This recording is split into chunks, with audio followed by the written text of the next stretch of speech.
An astonishing moment in time. Imagine sitting at a candlelit dinner with family or friends, engaged in deep conversation. The only source of light in the room is the flickering flame before you. Suddenly, someone blows out the candle. Darkness engulfs the space. At that moment, what do you realize? What insight comes to you? Over 1,100 years ago, in Tang Dynasty, China, a similar moment unfolded in a Zen monastery. Zen master Longtan and his disciple Deshan were engaged in deep discussion late into the night. The dim candlelight barely illuminated the room. As their conversation ended, Deshan prepared to return to his quarters, but stepping outside, he found himself surrounded by complete darkness. Seeing this, Master Longtan lit a candle and handed it to him. Just as Deshan reached out to take it, Longtan suddenly blew out the flame. In that instant, Deshan was struck by enlightenment. In that moment of darkness, he saw beyond the illusions of the mind.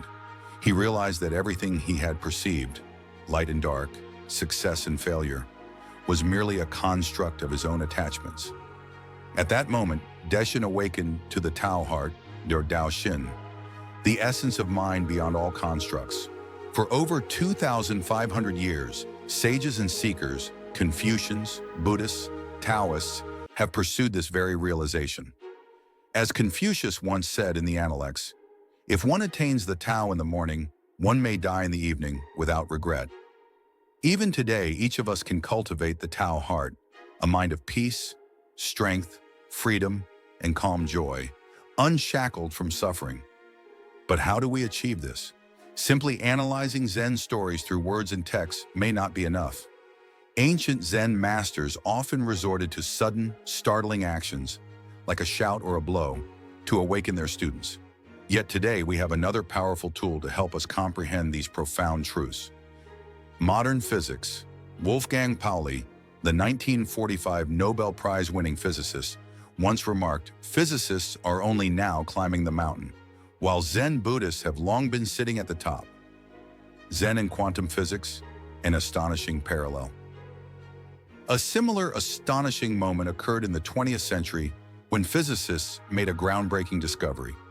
Scientists, armed not with meditation but with mathematics and experiments, stumbled upon something just as profound as Deshan's realization. They discovered that particles, like electrons and photons, could exist both as waves and particles. Even more astonishing, the mere act of observation collapsed the wave function, forcing the particle into a definite state. Physicists were stunned. They had always believed in an objective reality, one that existed independently of the observer. But quantum mechanics suggested something different. The world is not fixed until we observe it. This mirrors Zen teachings in a striking way. Just as Deshan's perception shaped his reality, quantum physics suggests that our observation creates the world we experience. Zen and Taoism have long taught that reality is nothing but zhuxiang, fleeting appearances shaped by the mind. If physicists had deeply studied Zen and Taoist thought, they might not have been so shocked. They might have recognized their discoveries as a modern language for an ancient wisdom. Quantum mechanics and the nature of reality. What does quantum mechanics reveal about the true nature of existence? One interpretation suggests that in quantum reality, particles are always waves until we observe them.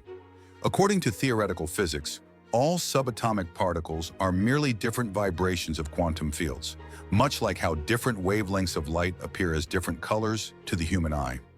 Only when we observe them from our limited human perspective do they seem like solid particles. This aligns perfectly with the Zen Taoist view that our world is a projection of something deeper. Just as Deshan saw beyond the flickering candlelight, physics now suggests that matter, time, and space may be illusions shaped by perception. As Einstein once said, reality is merely an illusion, albeit a very persistent one. A statement that resonates deeply with Zen thought, breaking free from mental constructs. So what does all of this mean for us? Just as Deshan realized that his understanding of the world was a mental construct, we too must recognize how our minds shape our reality. Just as quantum physics shows that observation shapes what we see, Zen teaches that our attachments shape our suffering or our freedom. And just as a wave collapses into a particle when observed, our rigid beliefs turn a fluid world into something seemingly fixed and unchanging. But if we can see beyond these constructs, if we can cultivate the Tao heart, Shin, then like Deshan, we can awaken to a reality beyond illusion. The missing element in modern meditation. Steve Jobs was a devoted practitioner of Zen meditation. He credited it with bringing him clarity and inspiration. Due in part to figures like Jobs, mindfulness meditation has gained widespread popularity in the West. Zen meditation emphasizes simplicity and direct experience, making it appealing in a fast-paced world. Even without delving into its deeper spiritual dimensions, meditation can reduce stress, sharpen focus, and enhance creativity. But what if there's more to be gained? While mindfulness in its modern form offers benefits, it only scratches the surface of what meditation can truly offer. To fully experience its depth, one must cultivate the Tao heart, Shin, a wisdom-centered mind that brings profound insight into the nature of existence. Once we establish a strong foundation in meditation, the Tao heart strengthens in return, enriching our practice and deepening our understanding. The two are inseparable, feeding into one another in an endless cycle of growth. How do we realize this?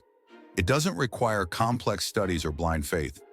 Zen embodies simplicity, the direct path to awakening, free from dogma. Enlightenment is not an abstract concept. It is clarity, fully present in the here and now. Deshan's story is a perfect example. We may not have Deshan's state of mind, but that's okay. Besides reading books or watching videos like this one, we can cultivate the Tao heart in our daily lives through meditation, mindfulness, and even the most ordinary tasks. Even if ancient Zen stories seem obscure or difficult at times, modern physics can provide another lens of understanding, just as we have explored today. Returning to Pauli's insight, physicists are only now climbing the mountain, while Zen Buddhists have long been sitting at the top. Indeed, as we've seen, the wisdom of Zen and the discoveries of physics are converging more than ever before. The question is, will we open our eyes to see it? Ancient sages in the science of meditation. How did ancient Buddhist sages, without modern scientific instruments or mathematical theories, arrive at insights that physicists are only now beginning to explore? The answer lies in meditation. In many Eastern traditions, truth is not something to be discovered, but something already within us, waiting to be revealed. Sages were not uncovering something new. They were accessing an eternal reality, an inherent aspect of consciousness itself. Through years of meditation, they trained their minds to transcend ego and distraction, perceiving reality with clarity. Just as a finely tuned instrument produces perfect harmony, their consciousness became attuned to the fundamental nature of existence. The deeper their meditation, the clearer their perception of the universe's interconnectedness. Their understanding did not come from intellectual reasoning alone, but through direct experience, like wiping clear a fogged mirror to reveal what was always there. Zen teaches that truth is not grasped conceptually, but directly experienced. Instead of seeking knowledge externally, one turns inward, stripping away illusions to perceive reality as it is. Meditation is not merely a tool for relaxation. It is a gateway to profound wisdom. Whether in Zen, Taoism, or modern mindfulness practices, it is a path to breaking through mental constructs and reconnecting with the fundamental essence of existence. By embracing both the practice and the wisdom behind it, we can go beyond surface-level benefits, not just finding peace of mind, but realizing a deeper connection to the universe itself. A Tang Dynasty Zen master's astonishing insight. Over 1,100 years ago, Zen master Shishuang Qingzhu expressed a profound realization to his disciples. If one truly recognizes the mind, the great earth contains not a single inch of soil. From a modern physics perspective, we can reinterpret this insight. If one understands that the entire cosmos is quantum information and perceives it with their quantum heart-mind, an extension of cosmic consciousness, then they will see that the great earth contains not a single inch of soil, only quantum information. This remarkable statement resonates with the holographic universe theory, which suggests that reality itself may be a projection of deeper, encoded quantum information. The holographic universe and the wisdom of sages. Some quantum physicists propose that consciousness emerges from a holographic quantum information structure. If the universe is indeed a holographic projection, then the idea that sages were microcosmic expressions of cosmic consciousness aligns with Zen's teaching. Truth is already within us. Just as modern physics suggests that each part of a hologram contains the information of the whole, Zen teaches that enlightenment is not about acquiring new knowledge, but about perceiving reality as it is. Tuning the mind to the universe's harmony. Each of us possesses a mind like a musical instrument. Through meditation and mindfulness, we refine our awareness, aligning with the natural rhythm of the universe. A modern Chinese poem written by Hiroho captures this idea beautifully. The universe resonates in silent waves, quantum entanglement, its unseen strings. Zen and Tao, what do they cultivate? The self refining its own harmony. 宇宙自由不共振，量子纠缠入大清，山颂道家修和诗，自调自清和谐音。By tuning our minds to this cosmic harmony, we move beyond illusion and into direct experience, where ancient wisdom and modern physics meet. A meditation practice, awakening the inner light. Sit in a quiet place. Let the noise of the world settle around you.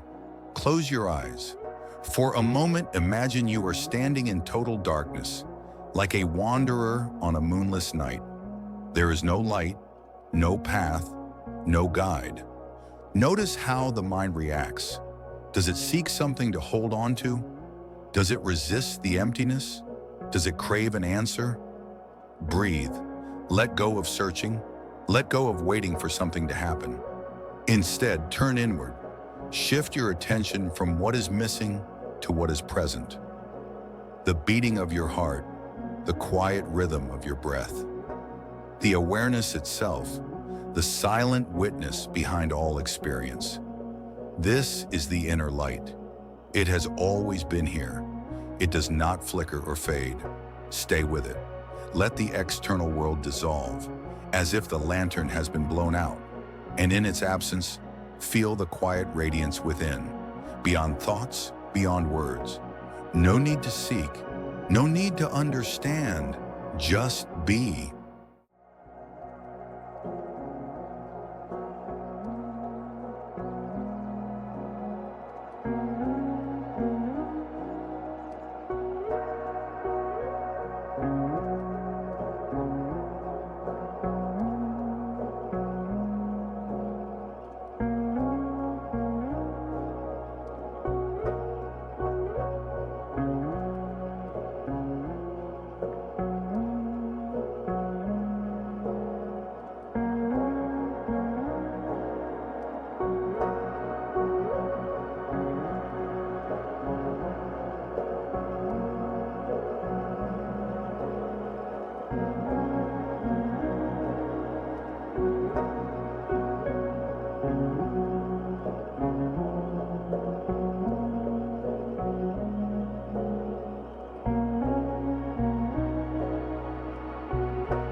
Now open your eyes, look at the world as if seeing it for the first time.